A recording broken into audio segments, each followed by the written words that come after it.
and live. Yay! We're doing it. Yes, I love it. How you doing today, Baker?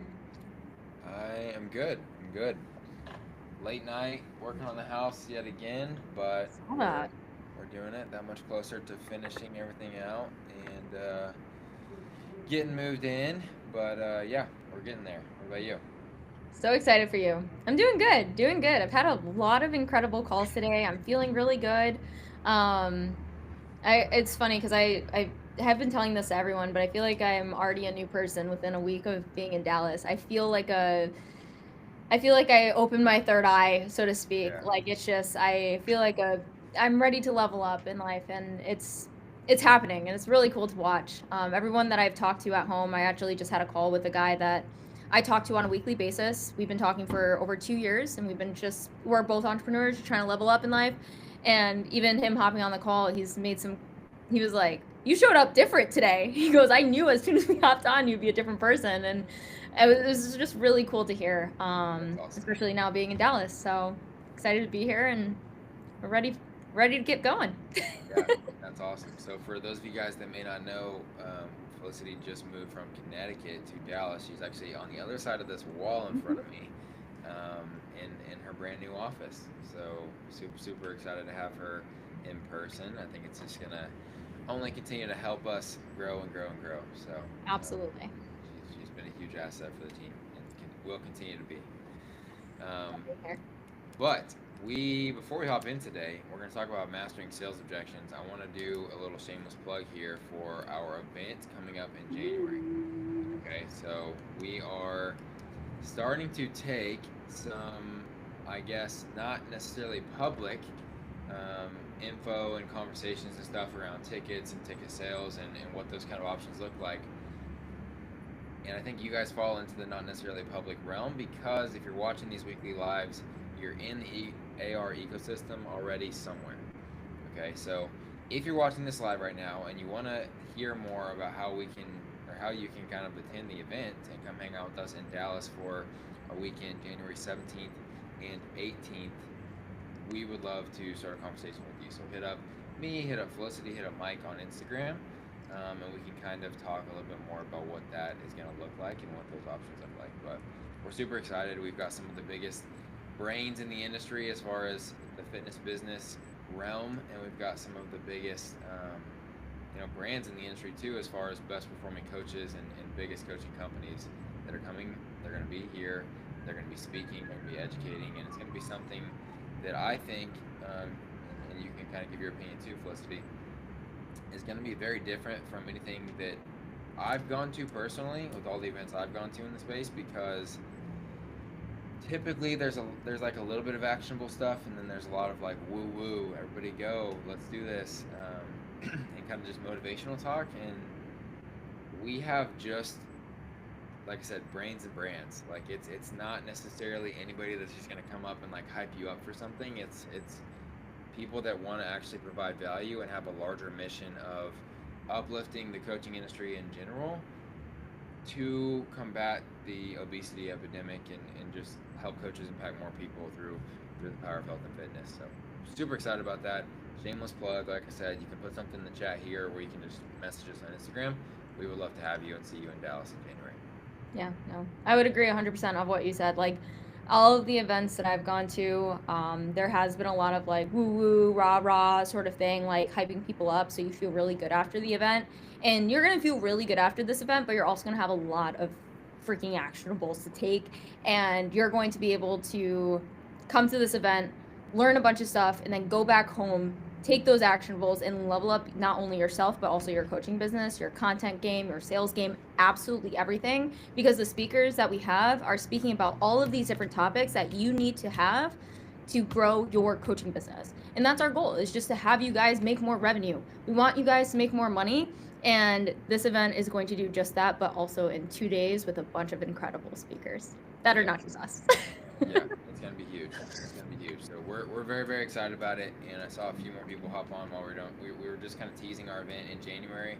If you want any more information, we haven't publicly launched it yet, and I don't consider this a public launch because if you're on these, see, Grace just hopped in. If you're on these Facebook Live, or sorry, YouTube Lives, excuse me, then you're already part of the AR ecosystem, and we have no problem sharing it with you guys. So hit us up if you want any more information about the event itself. But today we are going to be talking about mastering sales objections, and I think that this is I mean, the reason that we talked about it this week inside of our AR like team calls is because people are running scholarships, people are running challenges, doing coaching promotions and everything heading into Black Friday, Cyber Monday.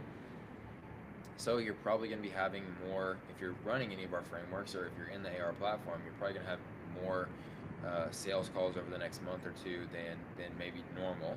So talking about sales objections and how to overcome them is kind of the natural thing that we need to do to help coaches just be armed with whatever they need to be armed with to go close more people and impact more lives. So on our team call, Felicity, what were kind of the main ones, if you recall, that were brought up as far as objections? Yes. Time, money. There was one more, but I'm blanking. I know we touched on spousal. Spousal, we usually will hit on that today, of course. Yeah. That wasn't one of the main ones that we found that our coaches at AR typically come across, because we have a really good way to completely kill that objection before that objection even pops up, which we'll again speak about. But at time, money, I'm forgetting the other one, but those were definitely the top two that I saw in the chat. Gotcha. Yeah. So let's start out with time. Okay. So we talked a little bit about it earlier this week, but time can really be broken down into what we would call macro and micro. Okay. So macro would be like seasonal. That's a big one that people kept saying they're getting around this time of year is I need to wait till the new year, right? And everyone wants to wait till the new year because they think that's a clean start and they think that they can't start a fitness journey over the holidays because they think that's just going to be such a huge hurdle. And it's always funny because people blow that up in their minds, but in reality, the holidays are 2 days: Thanksgiving, Christmas. Like it's like 2 days out of the next 60, and you have to push your goals and your health and fitness as a priority to the back burner. So that always kind of helps reframe people as well. If you say something like that, and obviously maybe 3 days if you are counting New Year's, if you want to go crazy for New Year's, but 3 days out of the next 60 should not be kind of stopping someone from their fitness goals. But however, it will, and people will use it in their head as an objection or an obstacle. So one thing you guys need to understand, there's a difference between obstacles and objections, okay? You've probably heard of sales objections, the hurdles that somebody is going to throw in their own way and try to keep themselves from making a purchasing decision. Obstacles are what is basically any type of an objection that is presented or handled, hopefully, before the pitch. So obstacles before the pitch, objections come after the pitch. So after we've talked about price, if you have more things that could get in the way, those are objections now. We want to try and handle as many objections as possible when they're in the obstacle phase before we pitch. Okay, so that's an important thing that everybody kind of needs to understand. Felicity, make sure if something comes in the chat, just let me know. Yes, I will let you know. I'm kind of talking through our sales course real quick. You're good. Go for it. So macro, seasonal, micro, hour by hour. So what people need to understand in a few ways, I'm going to kind of talk through a few ways that we can handle these objections, is busy is the best time to start. All right, if they can't start when they're busy, they won't be able to handle this new thing when they are busy later on. So if we need to wait until the perfect time when you don't have anything else going on, the second that you're starting to travel or you've got another family get together or you've got a holiday that pops up, you don't know how to handle it anymore because this is not something that you've encountered before. So if we can start while you're busy, it's going to stick, it's going to last. So that's what we want to do, is try to let them know that, hey, busy is the best time to start because you're going to get busy again. You don't want this to derail you, right? Let's start now while you're busy, build these habits, and then no matter if you're busy or not, moving forward, you're going to be covered. Mm-hmm. What we really need them to understand is they just need support when they need it. That's the main thing, right? So whether they're busy or not, they just need the support and accountability to stay on track. And that's what maybe has been in their way in the past, is every time they get busy, their goals go to the wayside and they're not able to continue and make things happen because nobody's holding them accountable, nobody's supporting them. Now, micro is the other side of that, right? Hour by hour. So, micro, I like to do something where I kind of throw out like a personal anecdote. And Felicity, do you remember my personal anecdote from earlier this week? My brain is fried right now, so you might have to You're good. bring it back up. I used apologize. I'm trying to think. I'm like, I don't remember. I used the funny I know example it. of me taking out the trash. Oh, Right. So my wife always talks about, or she'll get on to me for not taking out the trash on time, right, and on her time. So it's it could be 50% full, but if she decides that right now is when I should be taking out the trash, then it's gonna be a thing if I don't take out the trash right now. So I will, I'll throw out a story, kind of like a funny anecdote like that, and talk about, listen, my wife, I totally understand, like, not feeling like you have enough time in the day because micros hour by hour. But I was talking to my wife the other day. She was getting on me for not taking out the trash. I'm like, when do you want me to take out the trash? I don't have that much time. Like, I get home and I got to do all these things, and I gotta. She's like, well, didn't you get home today and like kind of chill for a second to reset? You said, and well, didn't we watch like a show tonight? And you could have done it. And she starts to kind of bring up a few of these things, and in the moment, yeah, I'm a little bit angry that she's bringing up all these things, but I'm kind of like, oh, I also do kind of have a little bit more time than I've given myself credit for. yeah. So do you think that there's maybe a few things in your schedule that we could get rid of or change to add back some of that time that you're saying like we're too busy right now? So that's one way you reframe it, is using personal anecdote. Another thing that you can do is, it's a very logical reframe to tell them, hey, what you're currently spending time on, from the reason we're on this call is because that's not working. All right, so you're currently filling your time right now with things that aren't working. So we're gonna eliminate 90% of that anyway, so that we can put things in that are going to work, that are going to serve your goals, and that are going to help you make these things happen. And so they're like, oh, well, that actually makes sense. Obviously, what I'm doing is not working. I can't keep doing the same stuff and see the results. We got to get rid of some stuff. We're just gonna sub out for this new stuff. Mhm. Now I do have time today. We just found it. Yeah. One thing that I want to add here is that you kind of have to. So Baker's wife's name is Kenzie. You kind of have to be a Kenzie for the prospect call that you're on right now. Yep. Is you have to be like, all right, so let's find this time, or like, where is this? So just like Kenzie does for Baker. She's like, well, how about this? Well, when you did this, and then like, you could have taken out the trash then, and then he starts to think like, oh, you're right. And you have to do that to your prospect too. Is you have to start to become a detective and be like, all right, so do you really have time? Or let's pull up the settings and like, let's take a look at your screen time on your phone. Like the 12 hours that you're spending on your phone, you sure you can't dedicate an hour of that to the gym or an hour of that to meal prep? So start to look at that objection in a way of like, time to be a detective. Put on your detective hat. Yeah, and you have to be, to Felicity's point, you have to be also careful in how you present that. Of course. Because if you go aggressive at it and you're like, you're probably wasting a lot of time on your phone. Let's go ahead and look at your screen time. People are gonna be like, who is this chick to call me out like that, right? It's like, okay, no, I totally understand that you're super busy right now. One exercise that I like to do with a lot of my clients is, if they feel like they just don't have enough time to dedicate, I like to go over screen time together and like pull up our screen time and see what it looks like. So would you be cool with like, let's go through your screen time and see if we can maybe find a little bit of time that we can allocate back? And Yep. You have to present it in a way where it's like, yeah, let me help you out. Let's come to this conclusion together. Because you need them to come to the conclusion. You can't just be like, yeah, you're wasting time, figure it out. You need them. It can't be a finger pointing thing. It needs to be like, oh crap, yeah, you're right, I could do that. So that's a little bit about the time objection, guys. See if there's anything in the chat. Okay, cool. All right, so the next one we talked about was price or cost. All right, so what we need people to understand is that costing a lot is actually a good thing. Okay, high cost is something that's going to make them take action. And although that can be kind of a hard sell, what we're really looking for them to do is to get resourceful, not have the resources. Okay, so an example of handling this as an obstacle instead of handling it as an objection will be asking questions at the beginning about, how often are you currently, you could be on your application or at the beginning of the call, how often are you currently eating out right now? Do you ever get coffee on the way to work or anything? And you kind of like write down a few of these things as you go. What about energy drinks? Do you like energy drinks? I know I do. And you just like kind of go through a bunch of these different things, and you end up finding out that at the end of the call, if they have a price objection, it's like, okay, well, I understand feeling like that. I totally get it. What we talked about at the beginning, though, was that you're eating out 2 times a week on average. You're grabbing 2 coffees a week on average, and you end up grabbing an energy drink the rest of the days of the week. So if my calculations are correct here, we can probably find the money for my monthly coaching just in 1 week if we eliminate those things.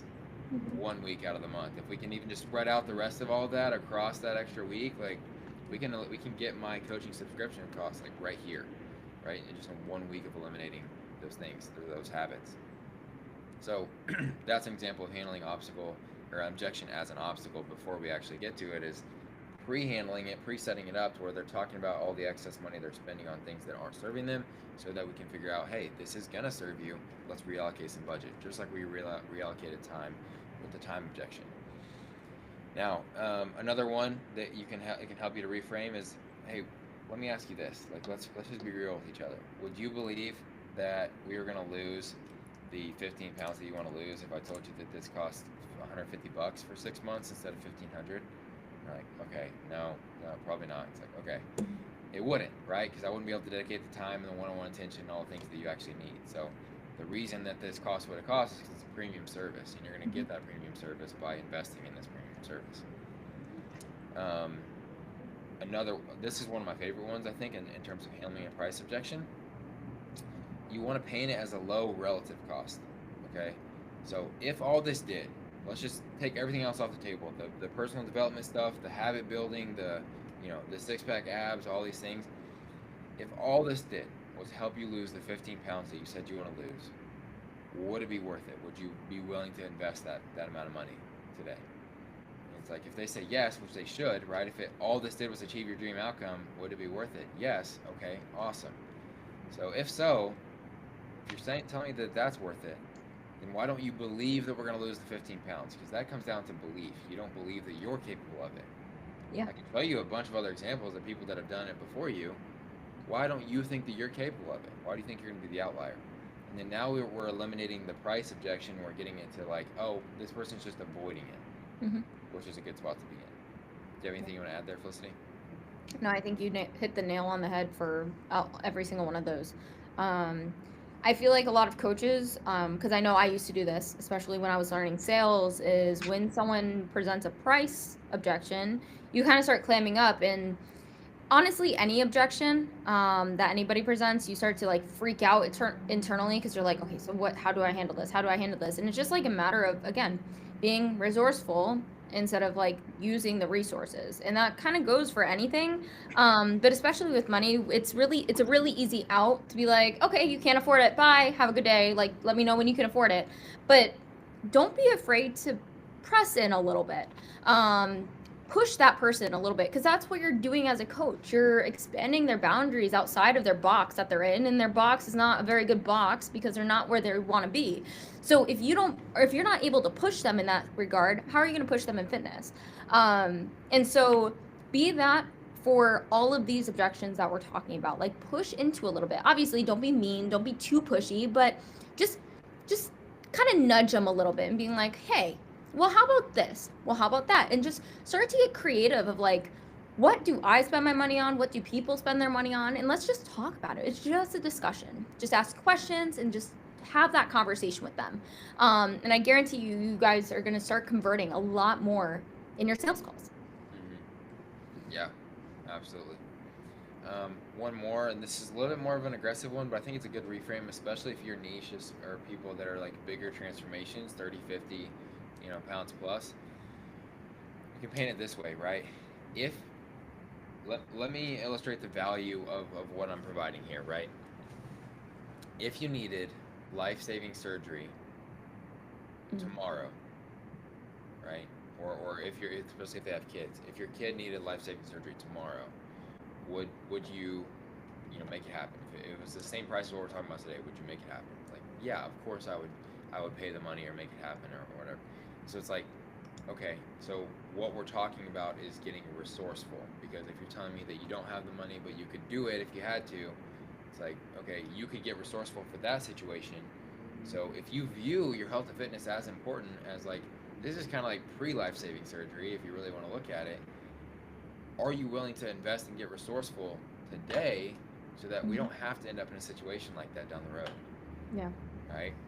And that's kind of illustrates like, okay, I could make this happen if I really wanted to because I just told him I could come up with the money tomorrow if I had to. Like, Yeah. and so again, there's a fine line that you kind of have to walk with most of these objections, right? To make sure that you're not pressing too hard into any one kind of like personal vein. But again, we want to make sure that we're aligned side by side with the person and not necessarily trying to go adversarially towards them where it's like you versus them, seller versus sellee. We're together and we're trying to find out a solution together.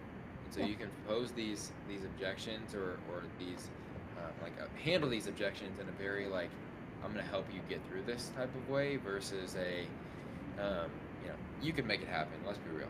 you know. Yeah. Yeah. Uh, so and then the last one was spouse. You want to start us off with spouse? Yeah.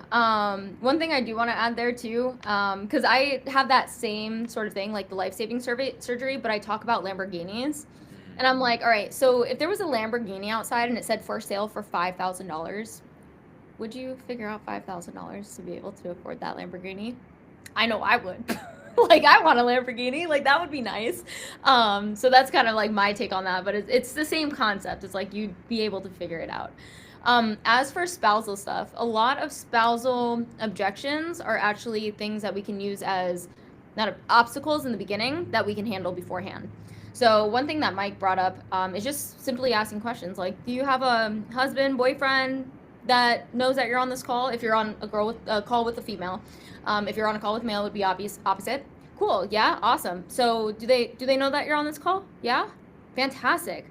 Do they know that you're trying to reach this goal of yours? Yeah. And then are they supportive of that goal? And then there's also a little niche down thing here too, is that you're getting them into the yes mindset as well. Because if they're saying yes to all this stuff, they're already saying yes. So it'll help you along when price happens in the future. But just simply handling that at the beginning is going to help you guys so very much at the end, because they can't just be like, oh, I got to go talk to my husband about it. But we just talked in the beginning and you just said that he's really supportive of your goals and he wants you to have a banging body so that when you guys go on your beach vacation in February, you look great on the beach. And so with that being said, spousal is, yes, can be an objection at the end, but we want to make sure that we handle it in the beginning. So it's an objection, an obstacle. Sorry, I'm getting my O's mixed up. An obstacle in the beginning that we already pre-handle, so you don't even have to worry about it at the end. They can't be like, oh, I gotta go speak to my husband. Okay, so when is he getting home? You can handle it at the end, and that is the way to do it. So let's say you completely forget, like at the beginning, and then you catch back up, and you're like, oh wait, they have a spousal thing. They bring it up. What you can do at the end and be like, all right, so when is your husband getting home? In an hour? Awesome. So I have time in about 2 hours. So after you're able to speak to him, that'll give you about an hour to be able to talk to him about everything. Would you be able to hop on like a 15-minute call then, just so we can talk about what you guys discussed? And then if he has any questions, he can also hop on that call and we can all discuss together. Does that sound all right? And then go right from there. You never want to leave it without a call booked. You always want to make sure that you have an exact time at which that husband or wife is coming home, that spouse is coming home, so that you're able to then mark that time and get a call booked as soon as possible afterwards that your time schedule allows, so that you're able to handle that call and then possibly have that spouse hop on the call to then talk to them about it as well. Yep, absolutely. A few different ways that you can kind of lightly press on that vein. And again, this is even maybe the most, because you're talking about a relationship here, the most kind of tricky waters to navigate. But again, you can present it in a way that is helpful and kind of helping them think through this. So one that you can go through is, you know, like Felicity said, does your husband approve of your current struggles? Obviously they don't, right? What would you do if the roles were reversed? So if your husband was on this call telling me that he felt this way, right? And he didn't like how he looked in the mirror, and he doesn't feel sexy anymore, and he's got all of these things. What would you do if the roles were reversed? It's like, well, obviously I'd want him to get the help he wants and feel better. It's like, okay, well, I'm sure he feels the same way about you, right? So what you're really seeking is support, not permission. You want to make sure that he supports you. You're not asking him for permission to move forward. It's like, yeah, I just want support. It's like, okay, well, why don't we do this? since it's your decision and you just want support for it, why Mhm. don't we go ahead and get started today so you can get on the inside? And then what I want to do is set up a follow-up call with you and your husband once we get in to make sure that he knows how he can best support you on this journey. Mhm. To make sure that there's no friction involved in you making this decision, I'm willing to offer you a 3-day no sweat guarantee. Okay, so let's get you in today. And if within 3 days he decides he doesn't want to do the support call, he hates that you even had a call with me, and he doesn't want you to ever speak to me again, I'll refund your money, no questions asked, and we'll make sure that you guys are all good, you're whole, and financially you're all set. Okay. And a lot of times that'll get somebody to giggle, and they'll be like, okay, you're right, I can do this, right? But it makes sure that it illustrates for them that they're really not going to go ask if they can do this. They're really just going to make sure that the other person's on board, and that's a totally normal thing in a relationship, right? Being married, I completely understand that, and I tell people, right? I completely understand what you're talking about. Like, I want to talk to my wife about these things too. But it sounds like you guys kind of already talked. Like, they knew that you were going to be on this call, and it sounds like they're obviously supportive because you took the call. So it's like, I think you're probably good. I just want to give you a reason that you don't even have to worry about it, which is my 3-day no sweat guarantee. Absolutely. No, that's perfect. Always utilize, that's one thing too. Like, always utilize that no sweat guarantee. Like, it can apply to majority of objections. My gosh, my words today. I can't do it.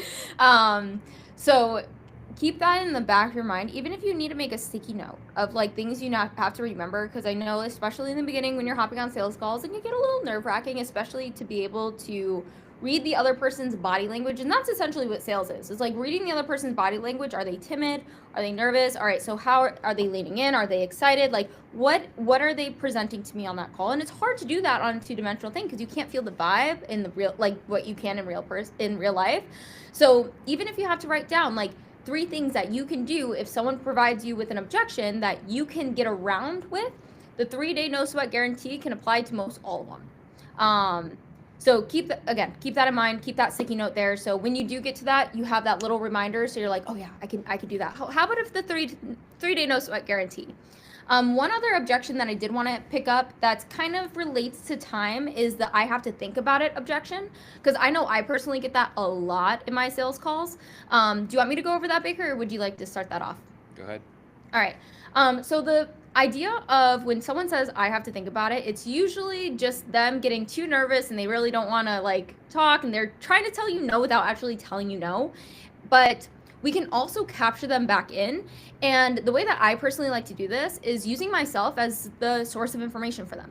All right, cool. I know that you have to think about it, but I know Baker says this often. You're probably not going to go sit on your front porch and write down your budget and do all the things, sip on a coffee and think about our conversation today. So how about if we just talk about the things that you have to think about now, because I'm going to be your main source of information. I can answer any questions that you have so we can talk about this through together. So what are you thinking about?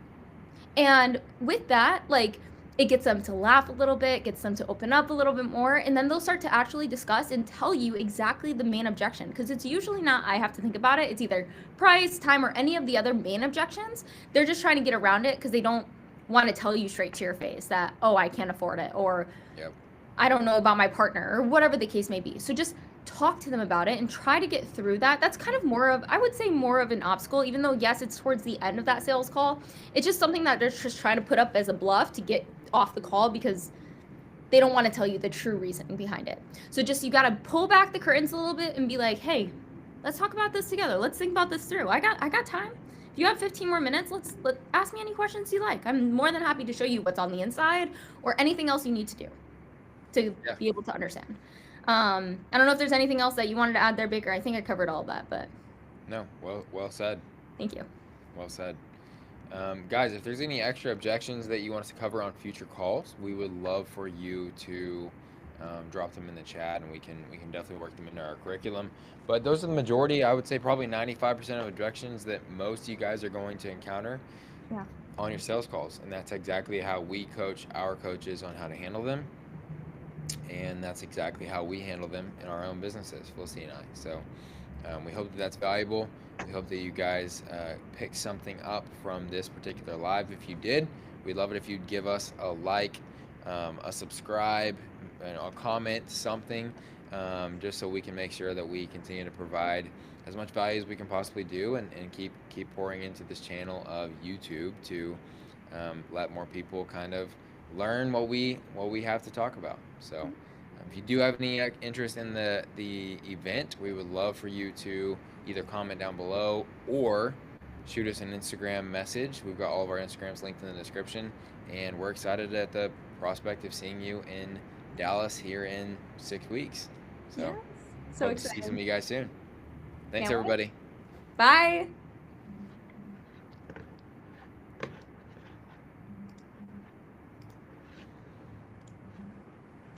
That was so fun.